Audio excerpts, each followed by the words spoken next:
అందరికీ నమస్కారం అండి.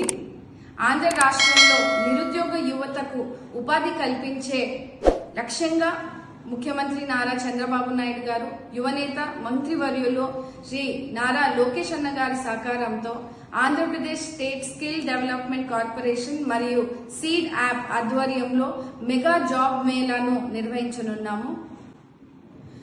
రేపు అనగా 11వ తేదీన ఉదయం 9:30 నుంచి సాయంత్రం 5 గంటల వరకు నియోజకవర్గంలో ఉన్నటువంటి బాలికల గురుకుల పాఠశాల కొరపాడు గ్రామం బుకరాయ సముద్ర మండలంలో ఈ జాబ్ మేళాను నిర్వహించనున్నాము. రిజిస్ట్రేషన్స్ కోసం కింద ఉన్న లింక్ ద్వారా మీరు రిజిస్టర్ చేసుకోవాల్సిందిగా, అలాగే ఎటువంటి సమాచారం కావాలన్నా కూడా కింద ఉన్నటువంటి నంబర్ని సంప్రదిస్తే ఖచ్చితంగా మీకు రిజిస్ట్రేషన్స్ కి సరిపడినటువంటి డీటెయిల్స్ ఇవ్వడం జరుగుతూ ఉంది. సో స్థానికంగా ఉన్నటువంటి యువతీ యువకులందరూ కూడా 10 చదువుకున్న ఇంటర్, డిగ్రీ, డిప్లొమా, ఐటీఐ లేదా బీటెక్ చదివినటువంటి పిల్లలు ఎవరైనా కూడా ఈ అవకాశాన్ని సద్వినియోగం చేసుకోవాల్సిందిగా మీ అందరినీ కూడా కోరుతా ఉన్నాను.